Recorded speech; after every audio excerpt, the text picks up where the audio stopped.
बिस्मिल्लाहिर्रहमानिर्रहीम। दोस्तों, बात हो रही थी लेजिटिमेसी ऑफ ए चाइल्ड की, कि एक बच्चे का सही नस्ब के ऊपर कानून क्या क्यास करता है।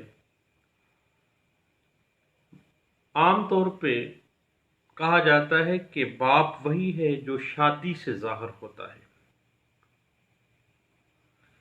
कानून बच्चे के सही नस्ब होने के बारे में प्रिजम्पशन सेटल कर देता है जब तक कि उस बच्चे की लेजिटिमेसी बरखिलाफ साबित न की जाए, जब तक उस लेजिटिमेट बच्चे को इलेजिटिमेट साबित न किया जाए, उस वक़्त तक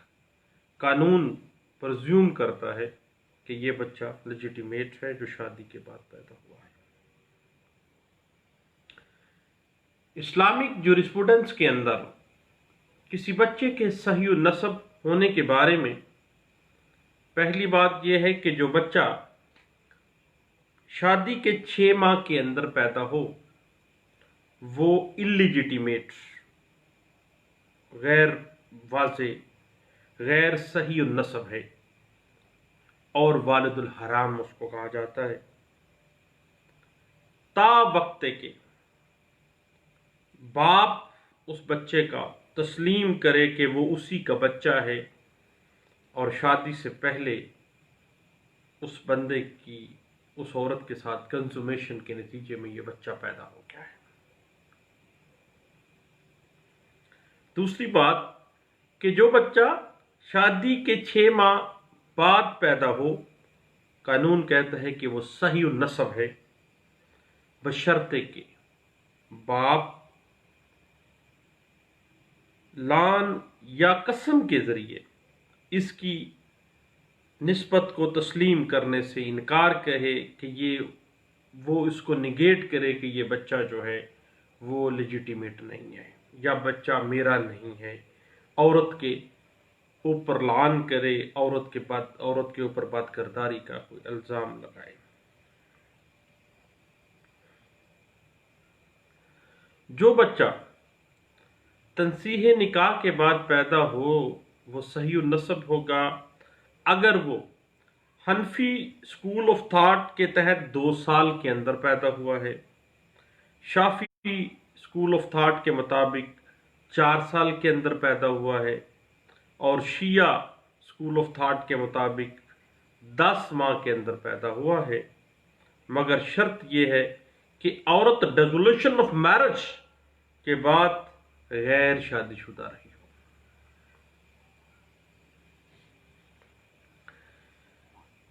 हनफी स्कूल ऑफ थॉट के तहत हमल और पैदाइश के दरमियान कम से कम जो मुद्दत है वो 6 माह है। इनफरादी सूरतों के अंदर इस मुद्दत में तोसी हो सकती है। किसी बच्चे की वल्दियत कायम करने की गर्ज से इंसानी तकाजे को मद्देनजर रखा जा सकता है और इस्लाम में निकाह के दौरान पैदा होने वाले बच्चे को अगरचे सही नस्ब समझा जाता है, ताहम तारीख़ हमल जो है उसको भी देखा जाता है। इसलिए जो बच्चा निकाह के 6 माह के बाद पैदा होता है उसको सही नस्ब यानी लेजिटिमेट चाइल्ड कहा जाता है और उसको लेजिटिमेट चाइल्ड समझा जाता है। मगर 6 माह से पहले पैदा होने वाला बच्चा लेजिटिमेसी के ऊपर उसको क्यास नहीं किया जा सकता, क्योंकि बच्चे की पैदाइश कम अज़ कम 6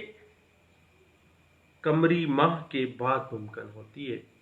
अल्लाह का ये असूल है, अल्लाह का ये कानून है, फितरत का असूल है। और 6 माह के बाद बच्चे की पैदाइश जो है वो सही नस्बी के लिए क्यास के लिए सामने आ जाती है, बशर्ते के बाप औरत पे बदकारी का इल्ज़ाम लगाए या कसम उठाकर ये बात कहे कि बच्चा जो है उसके नस्ब से नहीं है। और इस्लाम में मुख्तलिफ स्कूल ऑफ थॉट जो हैं, डिसोल्यूशन ऑफ मैरिज की सही नस्बी की मुद्दत जो है वो 2 साल मुकर्रर कर, मुख्तलिफ स्कूल ऑफ थॉट में 2 साल भी है, शाफी 4 साल है, शिया के मुताबिक 10 माह तक है,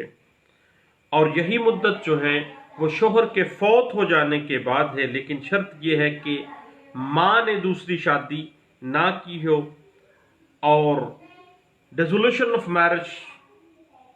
के बाद 2 साल के अंदर किसी सूरत की खलवत सहिया भी ना हुई हो। कानून आमतौर पर औलाद के सही नस्ब होने का कयास करता है, लेकिन जब किसी शख्स का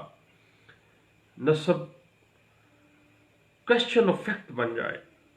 देन इसके नस्ब के तयन के लिए जो बात सामने आएगी वो ये है कि लेजिटिमेसी के खिलाफ शहादत में कंजुमेशन और अज़वाजी जो ताल्लुकात हैं मियाँ और बीवी के, वहाँ तक अदम रसाई की शहादत पेश की जाएगी। और अगर अदालत इस नतीजे पर पहुँचे कि खामद और बीवी को खलवत के ज़राए मयसर थे, देन कानून प्रज्यूम कर लेगा कि ये बच्चा लेजिटिमेट है, और मर्द की ये शहादत रद्द कर दी जाएगी कि उस दौरान माँ का और लोगों से भी जिनसी ताल्लुक था, औरत बदकार थी, क्योंकि कानून कती सूरत बदकारी का जो इल्ज़ाम कोई मर्द लगाता है उसकी तहकीक की इजाज़त नहीं देता है। बहुत से लोगों में से बच्चे का बाप कौन है, लेजिटिमेसी के केसेस में अदालत ये देखती है कि मियाँ बीवी में कंज्यूमेशन जो है, खलवत सहिया, मुबाशरत जो है और अज़वाजी ताल्लुकात की रसाई के मौक़े थे या नहीं, और उसी शहादत की बिना पर लेजिटिमेसी का फ़ैसला जो है वो किया जाता है। ताहम अगर मर्द ये साबित कर देता है कि मियाँ और बीवी के दरमियान किसी किस्म का कोई ऐसा ताल्लुक जो कंज्यूमेशन अज़वाजी ताल्लुकात है वो नहीं इस्तवार किए गए, और ऐसी नारसाई जो है औरत के जिनसी ताल्लुकात की, चूँकि एक मनफी वाक़या होती है, इसलिए उसको मुस्बत शहादत के साथ साबित करना ज़रूरी नहीं है। मसलन खामद किस तरह से अपनी कंज्यूमेशन से माजूरी या नारसाई साबित करेगा? मसलन खामद की नामर्दी, खामद कह सकता है कि जनाब चेक करवा लें अदालत के, वो तो नामर्द है, या खामद माजूर है, वो इस काबिल ही नहीं है कि वो औरत के साथ कंज्यूमेशन कर सकता हो। मियाँ और बीवी के दरमियान फासला इतना ज़्यादा था कि ये बच्चा कैसे पैदा हो गया। मियाँ बाहर के मुल्क में था, औरत पाकिस्तान में थी। उसके बाद खामद की ये प्ली नारसाई मुबाशरत को साबित कर सकती है कि खामद कम उम्र है औरत से, और वो मुबाशरत करने के काबिल ही नहीं है, अभी तक तो वो इस काबिल ही नहीं हुआ है। असल में दोस्तों, कानून और शरीयत में बहुत सी बातें ऐसी होती हैं जो पर्दे में नहीं होती हैं और खुल के बयान की जाती हैं। तो मैं वाज़े करता चलूँ कि मैंने यूट्यूब के ऊपर बुनियादी तौर पे लॉ लेक्चर्स का लफ्ज़ सिर्फ इसलिए इस्तेमाल किया है ताकि सर्च करने में आसानी हो सके। बाकी ये एक इजी गपशप है। इजी गपशप में हम लेजिटिमेसी को डिस्कस कर रहे हैं। हाँ, अगर कोई शख्स किसी बच्चे की लेजिटिमेसी से इनकार करे तो उसे अपनी बीवी से जिनसी नारसाई साबित करना होगी, लेकिन अगर खामद अपनी बीवी के साथ जिनसी नारसाई साबित नहीं कर सकता तो ये सिर्फ शहादत पेश कर देना कि इस औरत के दूसरे मर्दों के साथ या लोगों के साथ ताल्लुकात थे, देन ये एडमिसिबल एविडेंस नहीं होगी। और ये बात पेशावर हाई कोर्ट के एक फैसले में PLD 1951 Peshawar high court page 17 के अंदर भी इस बात को डिस्कस किया गया था।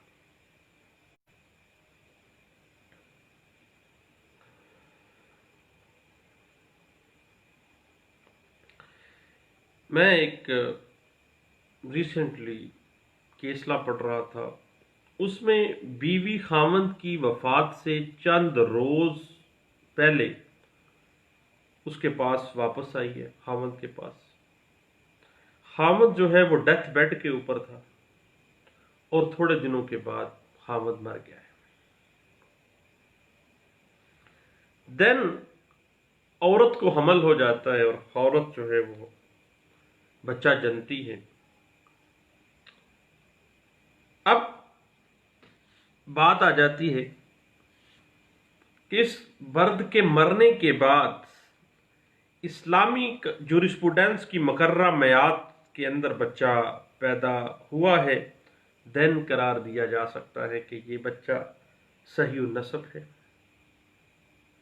محض اس وجہ سے کہ خاوند سخت بیمار ہے۔ اس قیاس کی تردید کے لیے کافی شہادت نہیں ہے، کیا پتا وہ بیماری کی حالت میں ہی اس نے کنزومیشن کر لی ہو اپنی بیوی کے ساتھ۔ بیماری میں بھی انسان اپنی بیوی سے مباشرت تو کرنے کے قابل ہوتا ہی ہے، ہلکی پھلکا معاملات تو ہو ہی جاتے ہیں۔ تو وراثت بچانے کے لیے اس عورت کے خاوند کے جو دیگر وارثان تھے، انہوں نے یہ شور مچا دیا کہ ہمارا بھائی یا ہمارا جو بچہ لڑکا تھا وہ تو جناب بیمار تھا، اور بیماری کی حالت میں وہ کس طرح اس نے کنزومیشن کی۔ دیکھیے یہ عورت اور اس مرد کا معاملہ ہے۔ عورت حاملہ ہوئی، چند دن اس کے پاس رہی، اس کی خدمت کے دورانیے میں ان کی کنزومیشن ہو گئی، بچہ پیدا ہو گیا، لیکن اسلام نے جو مدت دی ہے اس مدت کے تحت ہی وہ بچہ اگر پیدا ہوتا ہے، دین اس بچے کو لیجیٹیمیٹ چائلڈ کا ہی درجہ حاصل ہوگا۔ اور یہ کہنا کہ جی خاوند بیمار تھا، یہ کوئی ایسا معاملہ نہیں ہے۔ اس میں اگر تو خاوند نامرد تھا، یہ ثابت ہو گیا ہے، پہلے ہی ثابت ہو گیا ہے، دین تو معاملہ اور تھا۔ جب ویسے بیمار تھا تو کوئی معاملہ ہو سکتا ہے، خواہ ڈیتھ بیڈ پہ بھی تھا، لیکن واللہ اعلم۔ اب ہمیشہ سے لیجیٹیمیسی آف چائلڈ کا جو معاملہ آتا ہے وہ بچے کے والد کے جو نسبت ہے، والد کا جو نسب ہے اس کے متنازع ہونے پر ہوتا ہے۔ ماں کے ساتھ جو نسب ہے وہ کبھی بھی متنازع نہیں ہو سکتا، کیونکہ ماں سے تو وہ بچہ جب پیدا ہو گیا ہے تو وہ مدری نسب جو ہے یا مادری نسب جو ہے وہ تو انڈرسٹوڈ سی بات ہے، وہ کبھی بھی کنٹروورشل نہیں ہو سکتا ہے۔ اب بچے کے نسب کا تعین صرف شادی شدہ جوڑے کی نسبت کیا جاتا ہے، اس لیے اگر کوئی شخص اپنے آپ کو کسی کا ناجائز بیٹا ہونے کا دعویٰ کرے تو اسے یہ رشتہ دوسرے رشتوں کی طرح ثابت کرنا پڑے گا۔ اسی طرح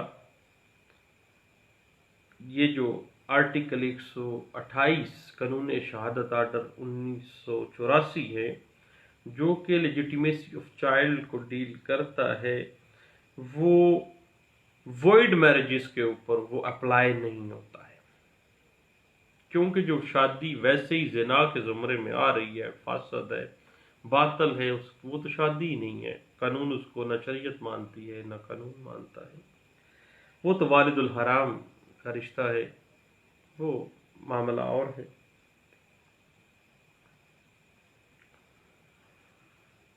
اب کسی بچے کی لیجیٹیمیسی کا تعین میاں بیوی کا بطور شادی شدہ جوڑا اکٹھے رہنا، باپ کی طرف سے بچے کو اڈاپٹ کرنا، اس بچے کو اپنا لیجیٹیمیٹ بچہ ہونے کا دعویٰ کرنا، اور بچے کے ساتھ بچے کے باپ کا رویہ، خاندان کے دیگر افراد کے درمیان میاں بیوی کا جو تعلق ہے،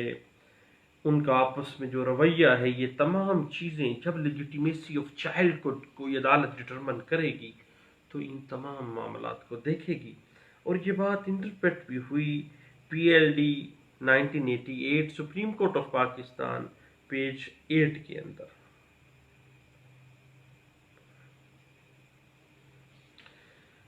دیکھیے مختلف اسکول آف تھاٹس حمل کا جو زیادہ سے زیادہ دورانیہ ہے اس کے اوپر اختلاف کر رہے ہیں۔ حمل کا چھوٹے سے چھوٹا دورانیہ 6 منتھ کے بعد 6 منتھ تک، جبکہ لمبے سے لمبا دورانیہ 2 سال۔ عمومی طور پر جو دورانیہ ہوتا ہے ایک حمل کا جس میں بچہ جنا جاتا ہے وہ 9 منتھ کا ہے، اور یہ میڈیکل جورسپروڈنس کی روشنی میں ایک کیس لا میں اس کو ڈسکس کیا گیا تھا، اور یہ کیس لا 1987 MLD پیج 172 کے اوپر انٹرپریٹ ہوا تھا۔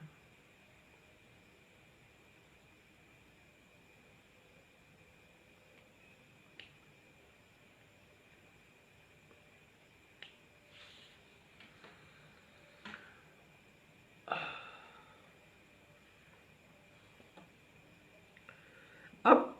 اسلامی فقہ کے جتنے بھی لیجیٹیمیسی سے متعلقہ اصول ہیں ان کی انکلینیشن اور ان کا جھکاؤ جو ہے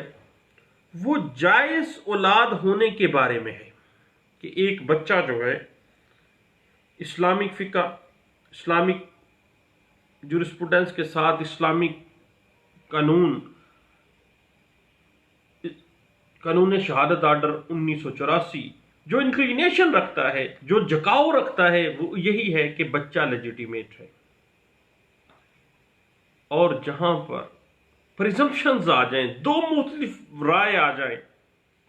تو ایسی رائے، ایسی پریزمپشن جو اس بچے کو جائز النسب قرار دے رہی ہو، اس پریزمپشن کو فوقیت دی جائے گی، کیونکہ اسلامی فقہ کے اصول، اسلامی شریعت کے اصول اور قانون شہادت آرڈر 1984 کے اصول جو ہیں وہ جائز اولاد ہونے کے بارے میں جھکاؤ رکھتے ہیں، نہ کہ ناجائز اولاد ہونے کے بارے میں۔ اور یہ بات بیسیوں کے اجلاس میں ڈسکس بھی کی گئی۔ لاہور ہائی کورٹ کا ایک فیصلہ جس میں باقاعدہ طور پر بچے کو ناجائز قرار دلوانے کی کوشش کی گئی اور اس کو جائیداد سے محروم کرنے کی کوشش کی گئی، اس میں لاہور ہائی کورٹ نے بڑا اہم فیصلہ دیا، اور یہ رپورٹ ہوا PLD 1995 Lahore high court page 401 کے اندر اس کو انٹرپریٹ کیا گیا تھا۔ تو دوستو، لیجیٹیمیسی آف چائلڈ کے اوپر ہم گپ شپ لگا رہے ہیں، تو اس میں کچھ ایسے معاملات ہیں جو عام حالات میں ڈسکس کرتے ہوئے شرم سی محسوس ہوتی ہے، لیکن چونکہ معاملہ فقہ کا ہے، معاملہ شریعت کا ہے، اسلامک جورسپروڈنس کا ہے،